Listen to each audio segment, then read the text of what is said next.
From the outside, Angela Brooks's life seemed enviable. At 42, she had a stable job in downtown Atlanta, a tidy brick home in a quiet suburban neighborhood, and, most importantly, a husband everyone described as charming. To the neighbors on Maplewood Drive, Angela and Marcus Brooks were the kind of couple that made marriage look easy. They waved together at block parties, hosted the occasional backyard cookout, and posed for Christmas photos that Angela proudly mailed out each year. But inside that picture-perfect frame were cracks no one could see. Angela had met Marcus a decade earlier at a charity fundraiser. He was tall, well-dressed, with that disarming smile that seemed to convince people he could be trusted instantly. He worked in sales, or at least that was how he described it, and he always had an air of confidence about him. Angela, shy by nature, felt like she had stepped into a world she never thought was hers when Marcus swept her into his. At first, life with him felt like a dream. He showered her with affection, whispered promises about their future, and held her close like he would never let go. Friends envied her. Coworkers asked how she'd landed such a devoted man. And Angela, desperate to believe in her happily ever after, silenced any doubts that lingered in the corners of her heart. Still, doubts were there. Marcus had a habit of disappearing. He'd leave early in the morning, claiming meetings ran late, or he'd vanish for business trips that seemed to pop up out of nowhere. Angela would wait by the window, a glass of wine in hand, watching headlights sweep across the street, wondering if tonight he would come home at a decent hour. When she confronted him, Marcus would laugh, kiss her cheek, and say, "You worry too much, baby. I'm working hard for us." That's what a man is supposed to do. It was the kind of reassurance that soothed her just enough to keep her quiet, though the unease never truly left. One evening, as the clock ticked past midnight, Angela sat alone at the dining room table, staring at a half-finished dinner that had gone cold hours earlier. When the door finally opened, Marcus strolled in, smelling faintly of whiskey and cologne, his tie loosened, his shirt wrinkled. Angela's heart sank, but she masked it with a weak smile. "Marcus, you promised you'd be home for dinner," she said softly. He tossed his keys onto the counter and pulled her into a quick hug. "I know, baby. I'm sorry. The meeting ran long. These deals don't close themselves, you know." Angela wanted to believe him. She always did. Yet somewhere deep inside, the truth whispered otherwise. Despite his absences, there were tender moments that convinced Angela to hold on. Saturday mornings spent sipping coffee on the porch. Sunday afternoons with jazz records spinning while Marcus cooked his signature gumbo. In those fleeting hours, it was easy to forget the late nights, the unanswered calls, the unexplained trips. Her friends occasionally raised an eyebrow. Angela, her best friend Denise, once said, "Are you sure Marcus is being straight with you? Men don't just work that much without reason." Angela brushed it off. "He loves me. I know he does. Everyone has flaws, Denise. Maybe he's just stressed. Maybe I should be more supportive." It was easier to defend him than to imagine the alternative. The cracks in their marriage widened slowly, almost invisibly, like hairline fractures in glass. But Angela clung to the life they had built, convincing herself that what she saw was solid. She told herself every couple had struggles, that no marriage was without secrets. And so, she stayed silent. She smiled through block parties, laughed with neighbors, and posed for more holiday photos, all the while ignoring the gnawing feeling in her gut. What Angela could not have known then was that Marcus's secrets were not just the ordinary kind. Missed phone calls, long work hours, the occasional lie about where he had been. No, the secret Marcus carried was darker, heavier, and more devastating than anything she could have imagined. A secret that was already coursing through her veins. Angela's body began betraying her long before the truth did. At first, it was subtle. She chalked it up to stress, to the long hours at work and the restless nights waiting for Marcus to come home. She'd wake up with aching joints, a dull fatigue that lingered even after coffee, and small colds that seemed to last weeks instead of days.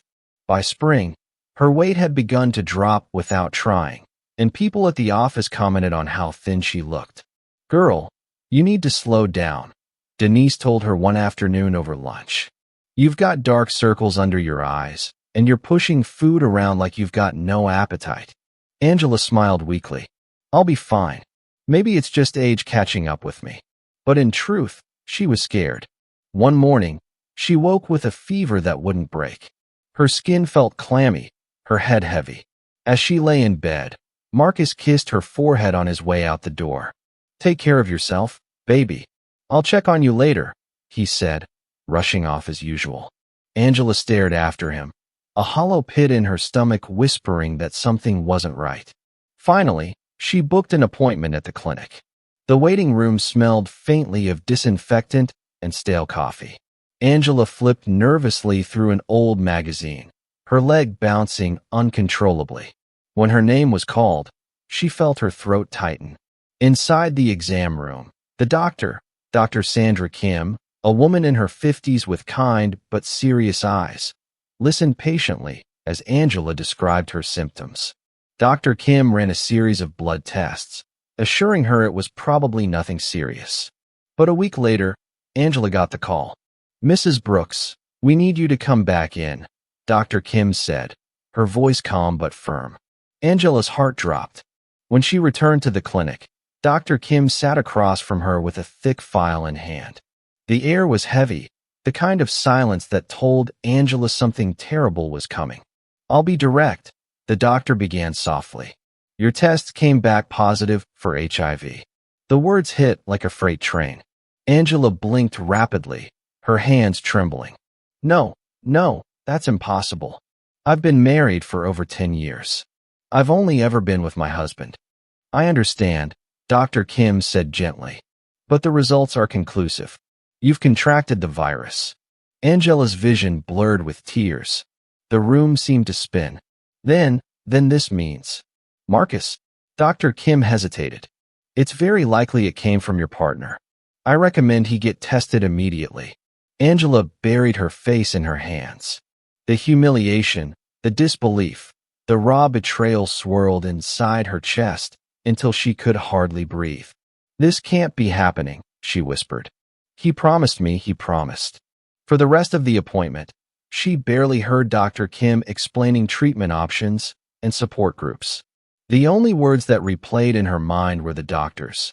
"Your tests came back positive for HIV." Driving home, Angela gripped the steering wheel so tightly her knuckles turned white. Anger began to replace shock. She thought of Marcus's late nights, his unexplained absences, the faint scent of perfume that once clung to his shirt when he swore he'd been working. It all connected now, each lie adding up to the disease burning in her blood. By the time she pulled into the driveway, Angela wasn't just devastated. She was furious. That evening, she sat at the kitchen table, the test results spread out before her like evidence in a trial. When Marcus walked through the door, humming casually, he froze at the sight of her expression. "What's wrong, baby?" he asked, setting down his briefcase. Angela's voice shook as she slid the papers across the table. "You tell me. You've given me HIV, Marcus." His jaw tightened. For a moment, he looked almost sorry. But then his face hardened, his tone clipped. "I didn't want you to know." Angela stood, her chair scraping loudly against the tile. "Didn't want me to know? You've destroyed me. You knew you were infected, and you still laid in bed next to me every night like nothing was wrong." Marcus didn't answer right away. Finally, he muttered, "I couldn't lose you. I thought if I kept it from you, we could keep living like before." "Living?" Angela's voice rose, raw with rage. "You didn't give me life, Marcus. You gave me a death sentence." Tears streamed down her face as she clutched the counter for balance. The man she had loved, defended, and built a home with was not just unfaithful. He was lethal. For the first time, Angela saw Marcus not as her husband, but as the man who had killed her trust, her future, and maybe even her life. And in that moment, something inside her broke. The silence that followed Marcus's confession felt heavier than any sound. Angela stood in the kitchen, her chest heaving, the test results lying between them like a death sentence. Marcus didn't flinch. His calmness only deepened her rage. "You knew," Angela said, her voice breaking.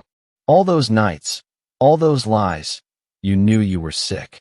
And you still," she choked on the words, "you still crawled into my bed. You still touched me like nothing was wrong." Marcus shoved his hands in his pockets and leaned against the counter, his face unreadable. "I didn't think it would matter. I figured maybe you wouldn't catch it. Or if you did, we'd deal with it together." "Deal with it?" Angela's voice rose into a sharp scream. "This isn't some unpaid bill or broken car part, Marcus. This is my life. You didn't just betray me. You've destroyed me." Her body trembled with fury. She slammed her hand against the table. "Who else, Marcus? How many others? Tell me the truth now." His eyes flickered, then dropped to the floor. "It doesn't matter." "Doesn't matter?" Angela's breath came in shallow gasps. "It matters to me. You've been out there with prostitutes? Strangers? God only knows who else. And then you brought it home to me, like a souvenir?" Marcus's voice sharpened, defensive now. "I made mistakes, okay? But you're acting like I planned this. Like I wanted it to happen. You chose this," Angela shot back. "Every night you didn't tell me. Every time you lied, you chose it. You chose to kill me slowly." The kitchen filled with the sound of her sobbing, raw and guttural, as she clutched the countertop for balance. Marcus reached out a hand as if to comfort her, but she jerked away. "Don't you dare touch me," she spat. For a moment, Marcus looked cornered, like a man realizing the walls were closing in. His jaw tightened, his eyes darted toward the front door. Angela noticed. "You're leaving, aren't you?" He didn't answer. He just grabbed his keys. "Don't walk away from me," Angela screamed. "You don't get to ruin me and then disappear like a coward." Marcus paused at the door, his back to her. His voice was flat. "I can't stay here, Angela. Not with you looking at me like that." And then he was gone. That night was the longest of Angela's life. She sat in the dark living room, her face streaked with tears, listening to the empty hum of the refrigerator. Every shadow in the house felt like Marcus, lingering but absent, haunting but unreachable. She replayed the confrontation again and again in her mind. His calmness, his denial, his refusal to even apologize. The words, "I didn't think it would matter," burned in her chest like acid. By morning, Marcus hadn't returned. By evening, his phone went straight to voicemail. Within days, it was clear he had vanished. Angela filed a missing persons report, though the words tasted bitter in her mouth. Missing? He wasn't missing. He was hiding, running from the consequences of what he had done. Detectives asked the routine questions. Had they argued?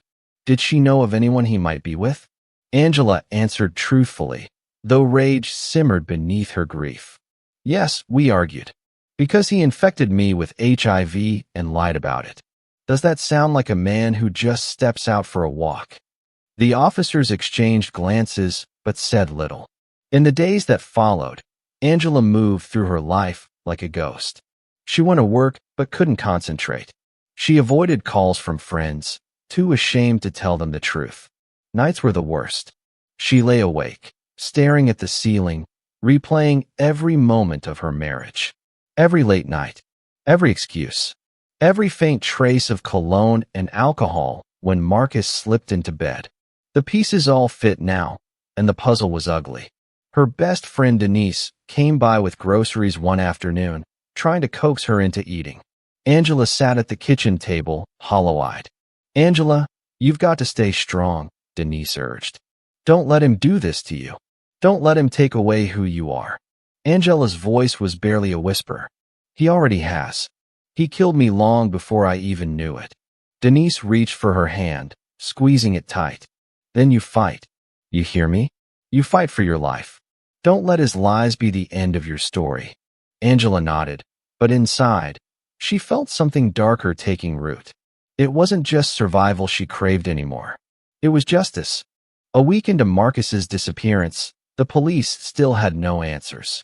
Angela, However, couldn't shake the image of him, out there somewhere, drinking in some dingy bar, laughing with strangers, living while she withered. And each night, as she lay in the silence of her empty home, one thought grew louder in her mind.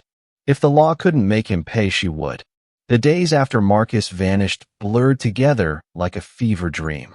Morning bled into night, and night dragged on without end. Angela moved through her house like a woman underwater, slow, heavy, suffocating. The man who had promised her forever was gone, and he had left behind more than silence. He had left behind a wound that wouldn't close. At work, she could hardly function. Papers piled up on her desk, unanswered emails stacked in her inbox, but all she could think about was Marcus. Every time the phone rang, her heart leapt, thinking it might be him. Every time a car slowed outside her house, she ran to the window, half hoping, half dreading it would be his face she saw. But it was never him. Each evening, she returned home to a house that felt less like shelter and more like a tomb. The framed photographs on the walls mocked her, their smiling faces, their carefully staged happiness, all lies frozen in glass. She couldn't bear to look at them anymore. One by one, she pulled them down, stacking them in a box in the closet. The silence grew louder. At night, sleep became impossible. She tossed and turned, her body drenched in sweat, her mind replaying the confrontation over and over again. His voice echoed, "I didn't think it would matter." Those words, careless and cruel, sliced her open each time they replayed. By the fifth night, she sat in her living room at 3 a.m., the lights off, the curtains drawn, staring at nothing. She thought about the virus inside her, multiplying, spreading. She thought about Marcus out there somewhere, drinking, laughing, free. The rage inside her began to eclipse the grief. On the sixth day, Angela made a decision. She pulled out her phone and called a private investigator. She didn't tell Denise, didn't tell her family. She just said she needed help finding someone. The man on the other end asked questions in a flat, professional tone. She gave him Marcus's photo, his work details, the names of bars he used to frequent. While she waited for updates, she took her own steps. She drove through Atlanta's underbelly, places she never thought she'd see. Neon-lit bars with cracked windows. Liquor stores with steel bars across the glass. Motels with flickering signs and peeling paint. At each stop, she showed Marcus's picture. "You seen this man?" she asked a bartender with tired eyes. He studied the photo, shrugged. "Looks familiar. Came in a couple nights ago. Drank cheap whiskey, didn't tip." Her pulse quickened. Did he say where he was going? The bartender shook his head. Just mumbled about needing a place to crash. Seemed like he was running from something. She thanked him, slipped out into the humid night, her heart pounding. Back home, she stared at her reflection in the bathroom mirror. The woman who looked back at her was unrecognizable. Hollow cheeks, eyes red from crying, a face hardened by betrayal. She whispered to herself, "I'm not the victim. Not anymore." Angela began keeping a journal that week. Not of her feelings, she couldn't bear to write those down, but of her movements, her clues, her suspicions. Every address, every description, every lead went into that notebook. It was her map, her proof, her lifeline. By the seventh day, the private investigator called. "I tracked your husband," he said. "He's been bouncing between low-rent motels on the south side. Last sighting was near an abandoned apartment building, not far from the old rail yard. Doesn't look good." Angela's hand tightened around the phone. "Send me the address." "Ma'am," the investigator said cautiously. "Are you sure you want to do this alone? Maybe let the police." "Just send me the address," she interrupted, her voice steady. That night, Angela drove past the city lights, deeper into streets she had never dared to enter before. The air grew thicker, the neighborhoods darker, until the glow of Atlanta's skyline was just a distant memory. She parked a block away from the address, her hands trembling on the steering wheel. Through the windshield, she saw the building, boarded-up windows, graffiti crawling up the bricks, trash littering the sidewalk. the kind of place people went when they wanted to disappear. For a long moment, she sat frozen, listening to the sound of her own breathing. Her heart hammered in her chest, a mix of fear and determination. Angela whispered, "This is it." She opened the door, stepped out into the night, and walked toward the building. Inside, somewhere in that rotten place, Marcus was waiting. And for the first time since the diagnosis, Angela felt like she wasn't drowning anymore. She was rising. But she wasn't rising toward salvation. She was rising toward vengeance. The night air was thick with humidity, the kind that clung to the skin and made every breath feel heavier. Angela tightened her grip on the small flashlight in her pocket as she stepped into the broken shell of the building.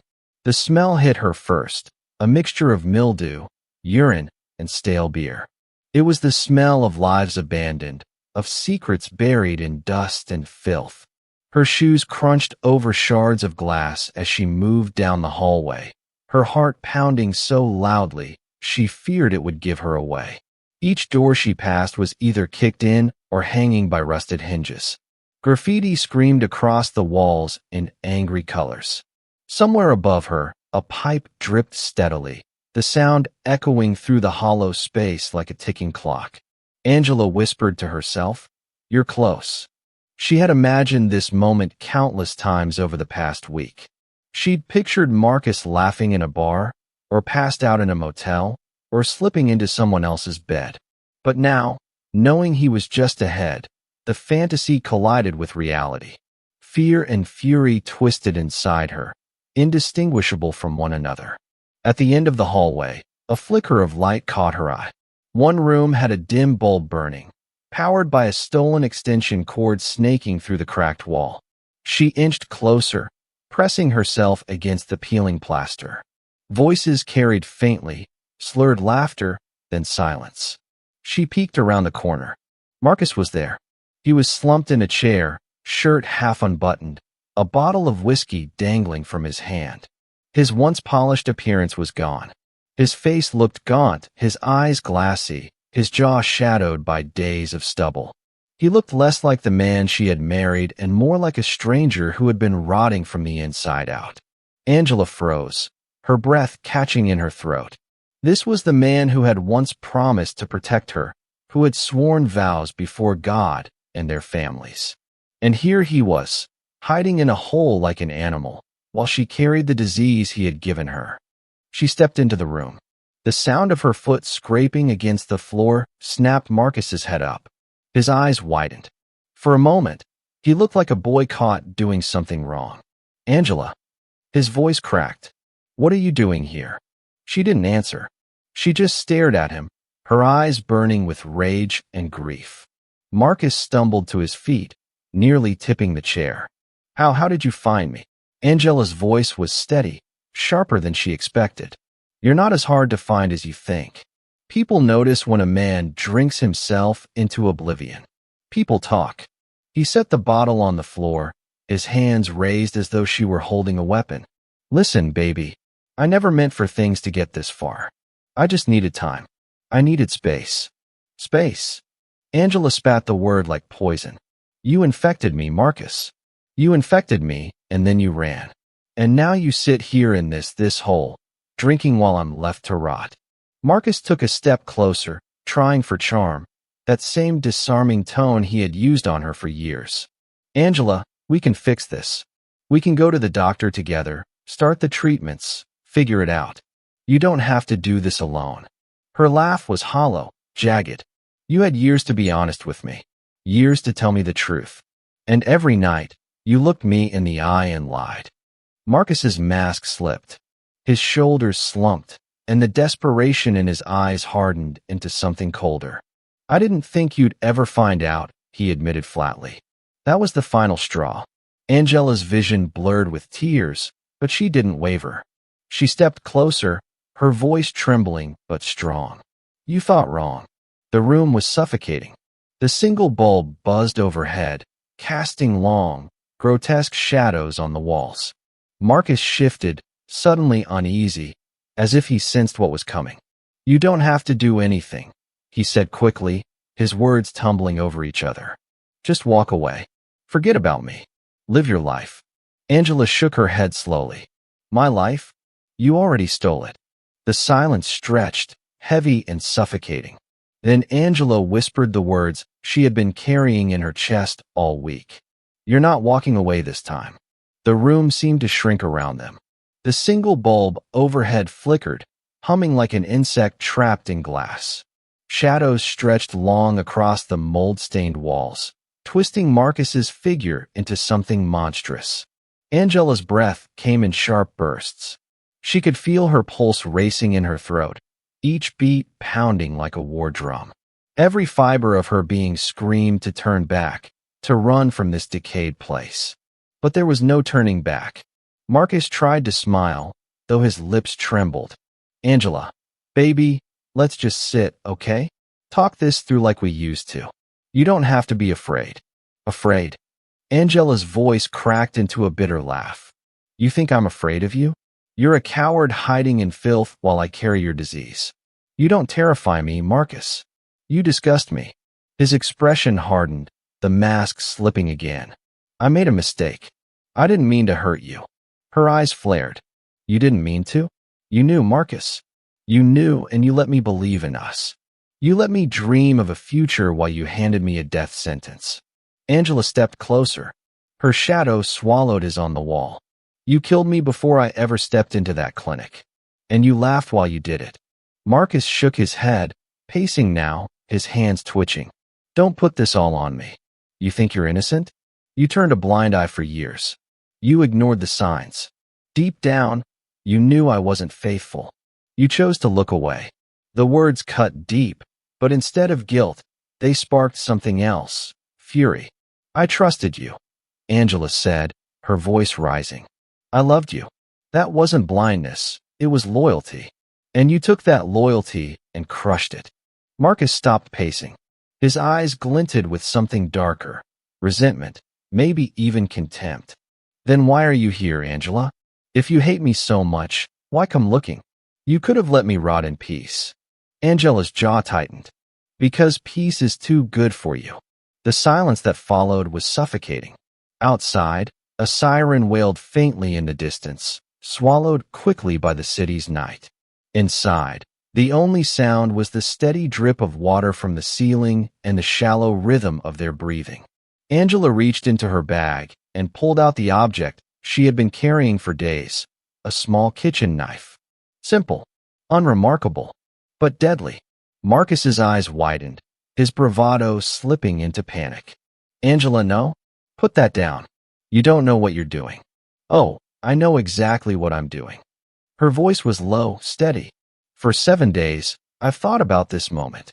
For 7 nights, I've seen your face every time I closed my eyes. You took my life, Marcus. I'm just here to take it back. He backed toward the corner, hands raised. Listen to yourself.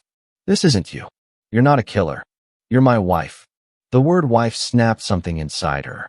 Angela's hand trembled, but her gaze never wavered. I was your wife. Until you buried me alive with lies. She moved forward, step by step, until the knife gleamed inches from his chest. Marcus's breath came fast now, his voice desperate. Angela, please. We can fix this. We can get help, go to counseling, start treatment together. Just don't do this. Her tears fell hot and fast, blurring her vision. She thought of the nights she'd waited by the window, of the holidays she'd smiled for photographs while his lies festered beneath the surface. She thought of the doctor's voice, calm and steady as she delivered the news that had shattered everything. And then she thought of Marcus's words, I didn't think it would matter. Her sob turned into a scream. It mattered to me. The knife plunged forward. Marcus gasped, his body jerking as the blade sank into him. His knees buckled, and he crumpled to the filthy floor. The whiskey bottle toppled beside him, spilling its contents across the cracked tiles, mixing with the dark pool spreading beneath his body. Angela staggered back, the knife clattering from her hand. She stared at Marcus as his breath came in shallow, ragged gasps, his eyes wide with shock. For the first time in their marriage, he looked powerless. For the first time, she felt in control. She knelt beside him, her voice trembling but firm. You could have told me the truth. You could have given me the choice. But you took everything. Now I've taken something back. Marcus tried to speak, but no words came. His eyes glazed over, fixed on the flickering bulb above them. And then, silence. Angela sat on the floor, her chest heaving, her tears unstoppable.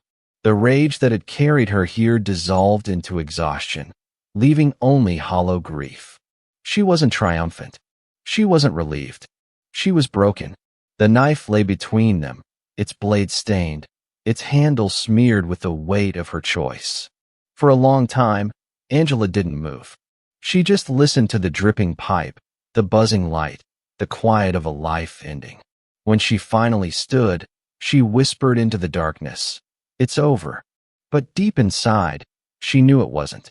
When the adrenaline drained from her body, Angela realized what she had done. Marcus lay lifeless on the stained floor, his eyes frozen in a blank stare. The knife glistened beside him, catching the last flicker of the dying light bulb. For a long time, she just stood there, her chest heaving, her tears dripping onto the filthy tiles. She wanted to believe it was over, that killing him had freed her from the cage of betrayal. But the silence that followed wasn't freedom. It was judgment. By morning, the police were at the scene. It wasn't difficult for detectives to piece together the trail. The motel manager had noticed Angela's car parked outside. A bartender remembered her asking questions, flashing Marcus's photo. And the private investigator she had hired, uneasy about her determination, eventually called authorities after she stopped answering his check-in messages. Detective Samuel Harris, a veteran of Atlanta's homicide unit, stood in the doorway of the rotting room, arms crossed. He had seen plenty of crime scenes in his 20 years on the job, but this one carried a strange heaviness. The body slumped in the corner wasn't just another victim. It was the ending of a story that had begun long before the knife ever struck. "This one's personal," Harris muttered to his partner. They didn't have to look far for a suspect. Angela didn't run. She didn't hide. 2 days later, she walked into the police station, pale and exhausted, her hands trembling as she placed them on the counter. "I need to confess," she said softly. The officer at the desk blinked. "Confess to what, ma'am?" Angela swallowed hard, her voice steady despite the tears welling in her eyes. "I killed my husband." They led her to an interrogation room. The fluorescent lights buzzed overhead, sterile and unforgiving. Detective Harris sat across from her, his notebook open, his pen tapping against the table. "Tell me why," he said simply. Angela stared at her hands. "Because he killed me first. Not with a gun. Not with a knife. With lies. With disease. He gave me HIV and left me to die while he drank himself into oblivion." Harris studied her, his expression unreadable. "That doesn't make it legal. You know that." She nodded, tears streaming down her face. "I know, but it made it inevitable." The trial drew a crowd. Reporters filled the benches, their pens scratching furiously. Neighbors who once waved at Angela from across the street now whispered about betrayal, sickness, and revenge. To some, she was a murderer. To others, she was a woman driven past her breaking point. Whispers didn't stop at the courthouse steps. Outside, neighbors gathered in small clusters, their voices hushed but sharp. The same people who once admired Angela and Marcus as the couple who hosted summer cookouts now spoke of betrayal, sickness, and secrets hidden in plain sight. "I can't believe it," one woman muttered to a reporter. "They looked so happy. I used to tell my daughter to look up to Angela, and now," she trailed off, shaking her head. Another neighbor, an older man with folded arms, leaned toward the cameras. "I don't condone killing, but I understand her. That man dragged her down and left her with nothing. You can't expect someone to carry that forever." At Angela's workplace, the news spread quickly. Some coworkers called her reckless. Others admitted they had noticed how thin she'd become, how her smile had dimmed in those final months before Marcus vanished. "She was fighting battles we didn't even know about," one colleague said, tears in her eyes. and all we did was tell her she looked tired. The community itself seemed split in two, half condemning Angela as a murderer, half pitying her as a victim trapped in a nightmare no one should endure. The courthouse became a stage, not just for the trial of Angela Brooks, but for the nation's uneasy conversation about betrayal, disease, and justice pushed to its breaking point. The prosecutor painted her as cold and calculating. She tracked her husband, cornered him, and stabbed him in cold blood, he told the jury. This was not self-defense. This was vengeance. Angela sat at the defense table, her orange jumpsuit stark under the courtroom lights. She kept her eyes down as witnesses recounted her questions at the bar, her car at the motel, the knife pulled from the scene. Her defense attorney, a weary man named Richard Allen, leaned heavily on her story. "Ladies and gentlemen of the jury," he said, "you've heard the facts. But facts without context are just fragments. This woman was betrayed in the most intimate, devastating way. Her husband infected her with a fatal disease and abandoned her. For days she lived in anguish, knowing the life she built had been stolen. Did she act out of anger? Yes. But who among us would not feel the same fury if we discovered such a truth?" The jury shifted in their seats, some leaning forward, others folding their arms. Reporters wasted no time shaping the narrative.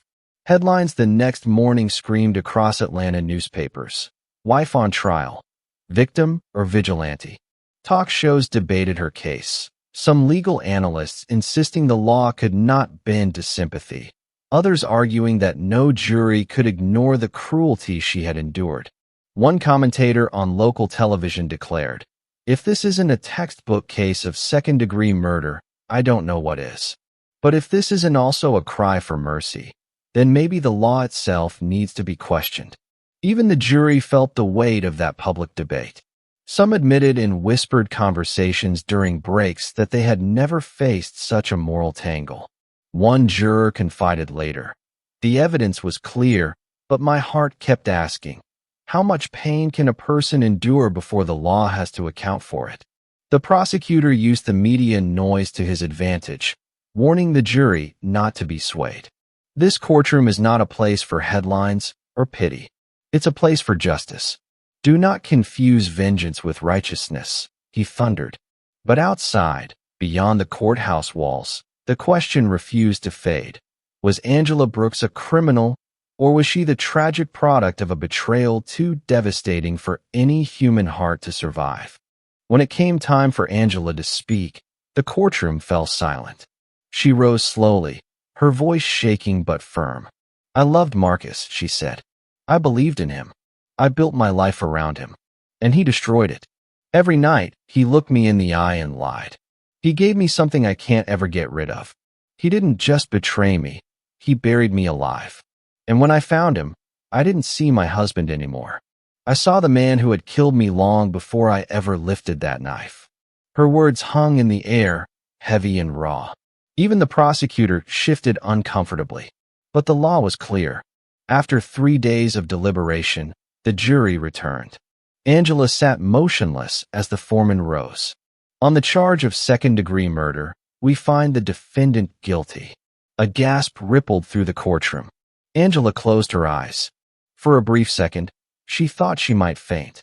But then, strangely, a calm settled over her.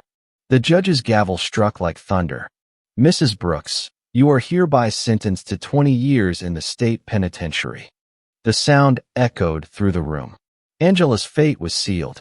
As the bailiff led her away, she glanced back once at the crowded gallery. She saw Denise in the back row, tears streaming down her face, shaking her head in disbelief. Angela wanted to call out, to explain, to say she wasn't sorry, not for what she did, but for the life she had lost. Instead, she whispered under her breath, "It's over." But in her heart, she knew it wasn't. The real sentence wasn't the years behind bars. It was the virus still inside her, the betrayal that would never fade, and the weight of Marcus's death that would follow her into every cell she entered. The steel door clanged shut behind her, sealing Angela into a new reality. The county jail had been a blur, but prison was something else entirely. Cold, relentless, a world where time stretched endlessly and the walls seemed to breathe. The orange uniform felt heavy on her shoulders, the number stitched across her chest replacing the name she had carried for 42 years. Angela Brooks was no longer a wife, no longer a neighbor on Maplewood Drive, no longer the woman who smiled in Christmas photos. She was an inmate, a number in a system that didn't care how she had gotten there. Her first nights were the hardest. The fluorescent lights buzzed overhead, never truly going dark. From nearby cells came the echoes of other women, crying, shouting, whispering prayers into the void. Angela lay on the thin mattress, staring at the ceiling, her mind replaying the past like a film she couldn't shut off. Marcus's face, the doctor's words, the knife in her hand, the jury's verdict. It all looped endlessly. Yet underneath the torment was something she couldn't quite name. Not relief, not pride, but a strange, bitter quiet. At night, lying on the thin mattress, Angela often pressed her hands against her chest, as if she could still feel Marcus's betrayal pulsing through her blood. The virus was silent, but her mind was not. Every creak of the prison pipes, every clang of the steel doors echoed the moment she had driven the knife into him. Sometimes, she dreamed of the kitchen table where she had first slid those test results toward him. In her dreams, Marcus always smiled, calm, unbothered, repeating the words that had haunted her since that night. I didn't think it would matter. She would wake drenched in sweat, fists clenched, her throat raw from silent screams. Days inside the prison blurred into one another, but her thoughts remained sharp, cutting. She wrestled with questions no sentence could resolve. Was she truly avenged, or had she simply traded one kind of death for another? Was she a monster for taking his life, or merely a mirror reflecting the cruelty he had shown her? The other women sometimes asked why she looked so distant. Angela never answered. How could she explain that the bars around her were nothing compared to the cage Marcus had built inside her long before she ever saw the inside of a cell? And yet, in her darkest hours, there was a flicker of defiance. Even here, surrounded by walls meant to erase her identity, she clung to one truth. Marcus could no longer lie to her, no longer laugh at her loyalty, no longer poison her with silence. That thought alone kept her from breaking completely. In the weeks that followed, Angela settled into the rhythm of prison life. She worked in the laundry, folding uniforms with mechanical precision. She ate the bland meals served on plastic trays. She walked the yard, keeping her head down, blending into the sea of women who all carried their own stories of pain and regret. But inside, Angela carried something heavier than most. A virus and a memory. Angela often thought about the cruel symmetry of her life. Marcus had handed her a sentence the day he infected her, a slow, invisible punishment coursing through her veins. The court had added another, 20 years behind concrete walls. One was a biological prison, unseen but inescapable. The other was a legal prison, cold and unforgiving. Together, they wrapped around her like chains she could never break. When the nurses at the prison clinic handed her daily medication, Angela couldn't help but think of the irony. The pills were meant to keep her alive, but the walls around her ensured that living was only a technicality. She realized that both Marcus and the judge had written her fate in different ink. Marcus had branded her body with betrayal, while the court had branded her soul with guilt. Two verdicts. Two prisons, and she would carry both until the end. Still, she told herself, at least one prison, the one called Marcus, was gone forever. At night, she sometimes whispered to herself in the dark, "He's gone. He can't hurt me anymore." But the truth was, Marcus still lived inside her, through the disease he'd given her, through the scars of betrayal she couldn't wash away. Even in death, he remained her shadow. Her fellow inmates were curious at first. They whispered about the woman who killed her husband. Some called her cold-blooded. Others called her brave. A few, after hearing the details, nodded with grim understanding. He gave her HIV, one inmate muttered in the yard. Hell, I might have done the same thing. Angela never corrected them. She never defended herself, either. She just listened, silent, as her story twisted into rumor. Months later, Denise visited. Angela shuffled into the visitation room, chains clinking around her wrists and ankles. Denise was waiting at a plastic table, her eyes glassy with tears. When Angela sat, Denise reached across the table, gripping her hand. You look tired, she said softly. Angela gave a faint smile. I feel tired. For a long moment, neither spoke. The silence was filled with the clatter of guards' keys, the murmur of other inmates meeting their loved ones. Finally, Denise whispered, You didn't have to do it. You know that, right? Angela's eyes glistened. I didn't have to, but I couldn't let him live free while I carried his sentence. Every day, Denise, I felt him choking the life out of me. I needed him to know what it felt like. Tears slid down Denise's cheeks. And now you're the one in here. Angela squeezed her hand. At least in here, I know where I stand. Out there, I was dying slowly. In here, I'm still dying. But I'm not being lied to anymore. The years stretched on.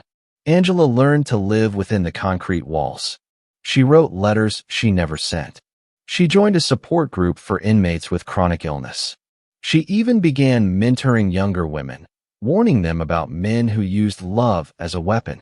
But every night, when the prison lights dimmed, Angela sat by the small barred window, staring at the sliver of moon outside. She thought about the life she had once dreamed of, a husband who cherished her, children who never came, a home filled with laughter instead of silence. She thought about Marcus, and how betrayal had burned all of it to ash. In the end, Angela didn't see herself as a monster or a martyr. She saw herself as both victim and perpetrator, two halves of a tragedy no one could untangle. One evening, as she folded the last of the laundry, a younger inmate asked quietly, Do you regret it? Angela paused, her hands stilling over the fabric. She looked up, her eyes tired but steady. Regret? She repeated. Every day? And yet, if I had the chance to go back, I don't know that I'd change it. That's the part that haunts me most. The girl nodded, silent. Angela turned back to her work, her voice low, almost a whisper meant for herself. Justice doesn't always look like what you see in a courtroom. Sometimes it looks like a broken woman standing over the man who broke her first. Angela Brooks would spend the rest of her days behind bars, her body weakening, her future uncertain. But her story lived on beyond the prison walls. Neighbors remembered her as the woman who seemed to have it all, until betrayal turned her into a headline. Reporters framed her as both villain and victim. And those who heard her story debated endlessly. Was it murder, or was it justice twisted by pain? For Angela, the answer didn't matter anymore. She carried her truth like the virus in her blood, silent, incurable, unrelenting. And each night, as the prison quieted, she whispered the same words into the dark. He can't hurt me anymore. But deep down, she knew he always would. Tucked away in the corner of her prison cell, inside a small box of personal belongings, Angela kept a single folded sheet of paper.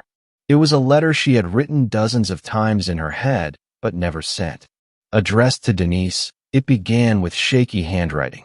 I don't know if I'm writing this as a confession, an apology, or just to remind myself that I was once more than this number on my chest. I wanted you to know that I still remember the woman I used to be, the one who laughed at backyard cookouts and believed in forever. She died long before the night I picked up that knife. Marcus killed her, and I buried her. What's left of me now is only a shadow. But please, Denise, don't let my story end as just a headline. Tell people I once loved. Tell them I once tried. Angela folded the letter carefully, sliding it back into the box. She had never given it to anyone, never passed it to a guard or a visitor. Somehow, keeping it hidden felt safer. The words were hers alone, her final piece of control in a life defined by sentences she hadn't chosen. Each night, when the lights dimmed and the prison fell into uneasy quiet, she whispered the same words she had written at the bottom of that page. He can't hurt me anymore, but the truth still can.